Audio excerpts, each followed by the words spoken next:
Bonjour à tous, bienvenue sur cette nouvelle vidéo d'Impli. Aujourd'hui on va parler de Notion, un outil que j'utilise depuis 4-5 ans. J'ai une relation un peu compliquée avec Notion, il y a des choses que j'aime beaucoup, d'autres beaucoup moins.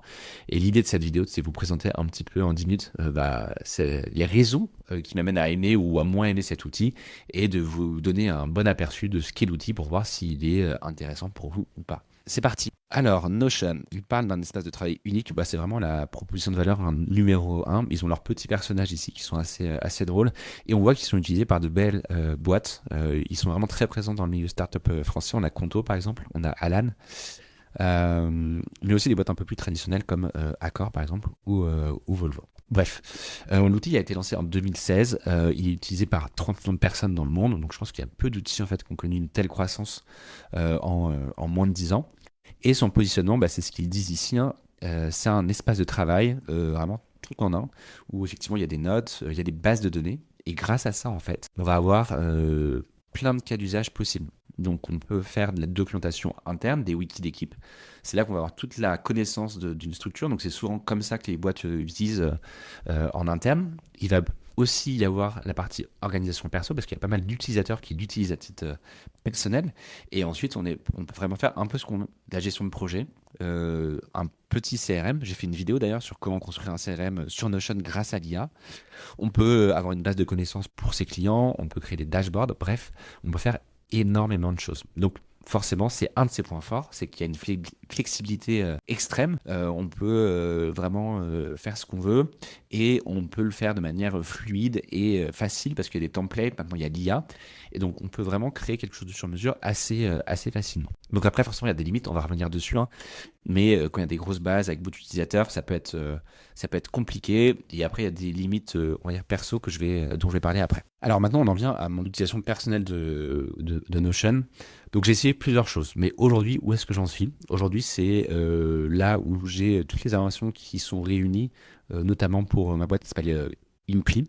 Donc c'est là qu'on va avoir de la documentation, où je vais avoir ma to-do par exemple, et où je vais avoir aussi notamment mon calendrier éditorial. Aujourd'hui c'est vraiment mon cœur d'usage, c'est-à-dire que je vais planifier tout mon contenu, je vais écrire directement les brouillons dessus, et c'est ici que je vais collaborer avec les gens qui vont m'aider à faire de la création de contenu, que ce soit des articles SEO notamment. Donc voilà aujourd'hui comment je l'utilise. Je pense que j'ai encore plein de choses à améliorer. Ce que j'avais essayé de faire, c'est la partie gestion de projet. Donc j'ai aussi une activité de freelance où j'accompagne des entreprises à mettre en place des outils. Et là, pour le coup, je ne me suis pas forcément retrouvé. Ce qui fait qu'aujourd'hui, je gère les projets plutôt sur un Monday qui est un peu plus structuré ou prêt à l'emploi et où on part un petit peu moins d'une page blanche. Et c'est un peu moins la difficulté que j'ai à chaque fois, c'est qu'il faut démarrer d'une page vide. Alors parfois j'achète des templates, mais les templates c'est des choses parfois qui sont trop complets, il y a trop de choses et finalement on les utilise pas. Donc ce qui peut être pertinent et via Impli, on a beaucoup de demandes aussi d'entreprises, c'est de se faire aider par un expert pour structurer un espace de travail sur mesure. C'est généralement des missions qui ne sont pas non plus trop larges, mais qui vous permettent d'avoir un truc sur mesure, un Notion sur mesure, de l'utiliser, de vous former dessus. Et c'est clairement la prochaine étape pour Impli, où on se doit d'avoir un truc solide sur l'outil. Ok, maintenant, on va regarder à qui s'adresse Notion. Donc je vais passer assez vite parce que c'est assez large, hein. Vous imaginez, il y a 30 millions d'utilisateurs. Donc il y a la partie indépendant et petite structure. Donc c'est un peu moi ce que je suis. Donc je suis freelance par exemple. J'utilise pour faire ma création de contenu. Donc là ça va être regroupé un petit peu avec la partie créateur et média. Et aussi il y a les petites structures. Donc typiquement sur Impli je suis associé. C'est là que je vais collaborer on va dire avec mon associé où je vais documenter tout ce qui tourne autour d'Impli. Et ensuite, il y a des plus grosses boîtes où on a des équipes marketing, produits ou ops, ou plus globalement toute la boîte qui va être dessus, justement pour créer une base de connaissances interne, des roadmaps, des briefs, etc., etc. C'est vraiment le cœur de métier de Notion. Et de manière moins cœur de métier, on a la partie agence par exemple, où elles vont à la fois documenter leur process, etc., mais aussi faire de la gestion de projet et collaborer avec leurs clients. Typiquement, ça, c'est ce que je n'ai pas réussi à faire. Ensuite, Notion va être éventuellement moins adapté à des gros projets dans des très grosses boîtes qui sont verrouillées, etc., qui vont pas vouloir mettre toutes leurs informations à un seul et même endroit sur des serveurs, je crois qu'ils sont aux États-Unis. Donc ça peut freiner des personnes. Et après, ça va freiner aussi des gens qui veulent plutôt des outils clés en main. Donc là, je parle notamment de la partie gestion de projet, où ils vont préférer du Monday, du Asana par exemple, qui permet un cadre un petit peu plus structuré. Ok, maintenant on va regarder les principales fonctionnalités. J'en ai listé à peu près 6. Le premier point, c'est la partie page et bloc modulaire. Donc, c'est vraiment le point fort et le cœur de métier de Notion, c'est-à-dire qu'on va avoir vraiment une liberté extraordinaire sur la manière dont on va construire une page. Vous avez du Word, on peut mettre du texte, un petit peu d'image. Ici, sur Notion, on va aller voir, on peut faire vraiment beaucoup de choses. Donc là, typiquement, si je crée une nouvelle page, hop, à partir d'une page blanche, cette fois-ci, je vais l'appeler YouTube. Et en gros, ici, on va pouvoir ajouter, effectivement, du texte, qui sont des blocs plutôt basiques, mais on va pouvoir aussi ajouter des images, des vidéos, de l'audio. On va pouvoir ajouter des bases de données qu'on va voir juste après, et aussi directement insérer d'autres outils directement à l'intérieur de Webflow. Ce qui fait que vous avez des pages qui sont hyper riches et que vous pouvez personnaliser à l'extrême. Donc là, j'ai pris un template. Donc là, typiquement, regardez, on a des cartes qui représentent les fondateurs d'une équipe. Ici, on a connecté l'outil Miro à Notion, ce qui fait qu'on a directement accès à Miro dans Notion pour voir par exemple l'organigramme. Et après, bien sûr, on peut structurer, organiser son espace comme on le souhaite. Donc ça, c'est vraiment le pouvoir de Notion. On peut faire des choses extrêmement personnalisées. Deuxième élément clé, ce sont les bases de données. Donc j'ai fait une vidéo où je crée un CRM sur Notion grâce à Lida, donc je vous invite à aller la voir. Ici, on est sur le mini CRM que j'ai créé, et c'est pour illustrer un petit peu le propos sur les bases de données. Donc là, typiquement, j'ai créé plusieurs bases de données, par exemple la base de données entreprise, la base de données contact et la base de données opportunités. Donc clairement, vous pouvez vraiment créer ce que vous voulez. Donc là, typiquement, j'ai ajouté une colonne company name. Ensuite, par exemple, j'ai un menu déroulant pour dire dans l'industrie dans laquelle elle se trouve. Je peux les lier à un site web.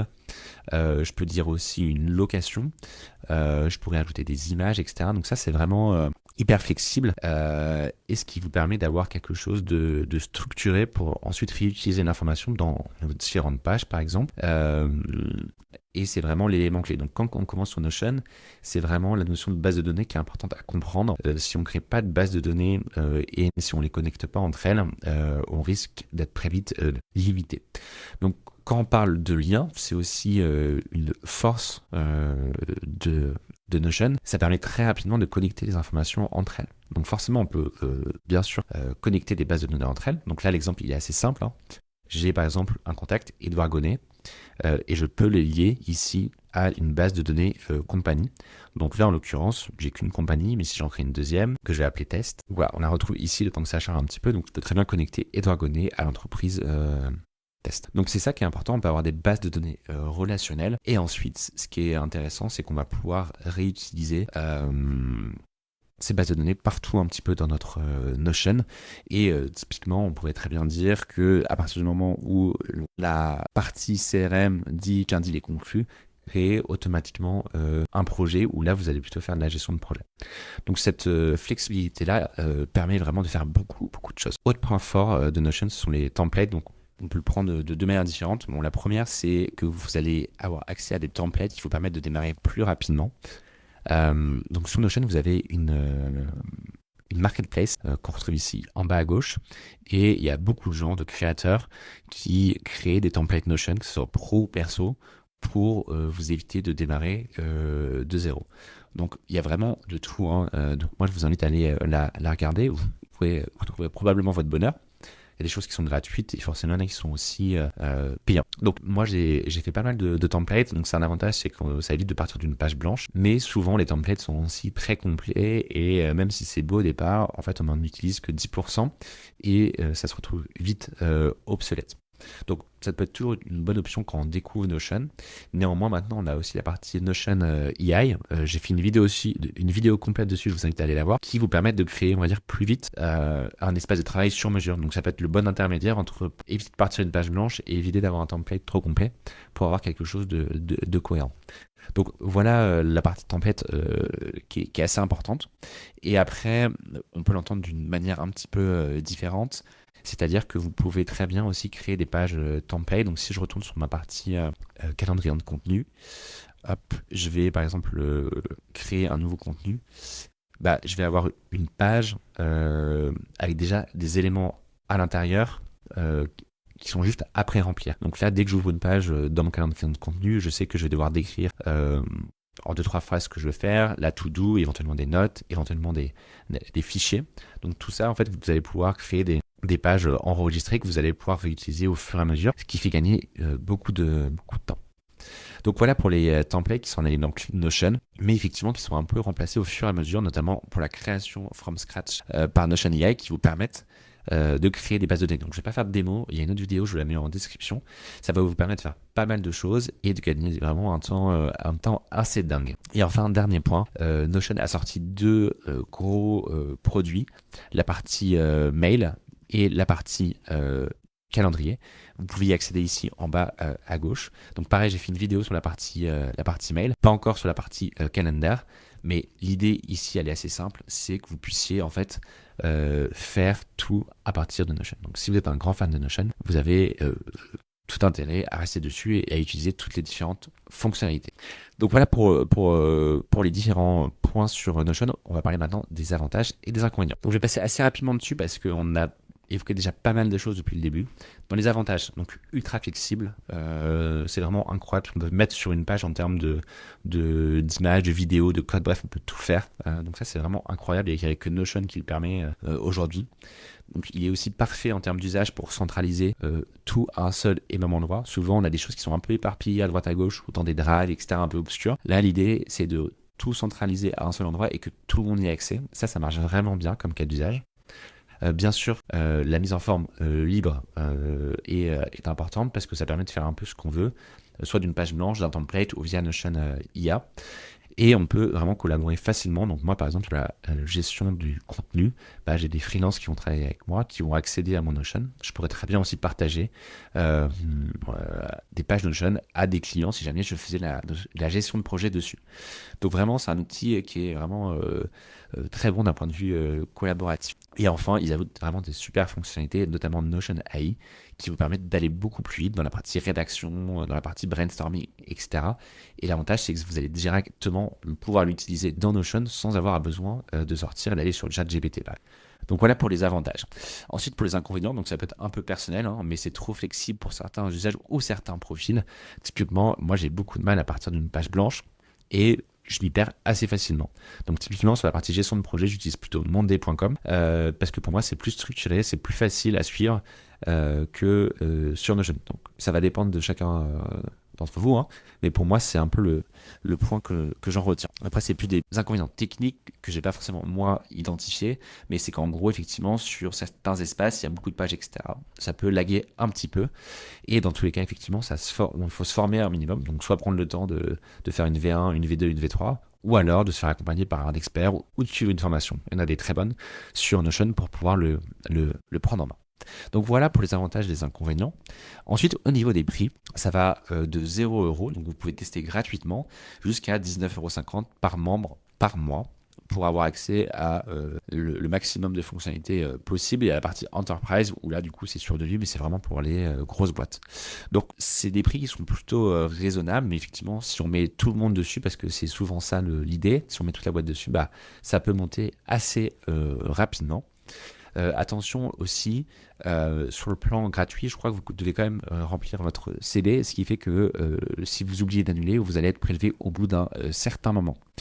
C'est notamment ce que j'ai remarqué quand j'ai analysé les avis sur Trustpilot. Il y a pas mal de gens qui se plaignaient effectivement de ce basculement automatique, de ce prélèvement automatique de la CB une fois qu'on avait commencé l'essai gratuit. Sinon, les notes sont vraiment plutôt bonnes. Là, je suis sur G2, on est à 4,6 sur plus de 8000 avis et les retours sont plutôt très bons. Donc voilà pour la partie avis. Ensuite, si je dois faire une petite conclusion, pour moi, c'est vraiment l'un des meilleurs outils, voire le meilleur outil pour centraliser tout à un même endroit. Donc que vous soyez un freelance, une petite boîte ou une startup, Notion, ça doit devenir votre lieu central, votre outil central où vous allez tout documenter, les process, Et pour moi, ça fonctionne mieux qu'on lui donne un cadre. Donc, il faut vraiment réfléchir à la structure, ne pas le construire n'importe comment. Donc, ça implique de se former, de prendre le temps ou de se faire aider par un expert. Euh, et moi, à titre perso, ce que j'en retiens, c'est que sa flexibilité, c'est une force, mais aussi une faiblesse. Tout dépend en fait des profils des utilisateurs.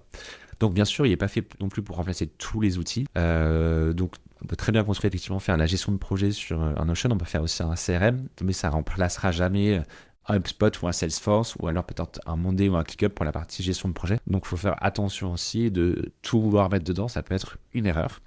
Et enfin, ce que j'ai découvert récemment, c'est la partie IA qui est assez puissante et qui va être vraiment un coup d'accélérateur si vous utilisez déjà l'outil. Voilà, j'espère que la review vous a aidé. C'est un outil que j'aime bien et que j'aime moins sur certains aspects, mais je pense qu'il a beaucoup de potentiel et moi je pense que je vais investir du temps justement pour vraiment essayer de l'exploiter à 100% de ses capacités. Dans tous les cas, si vous avez besoin d'aide pour démarrer sur Notion, pour le mettre en place ou pour l'optimiser, on a des super experts sur Impli pour vous accompagner, donc n'hésitez pas directement à nous contacter. À très vite.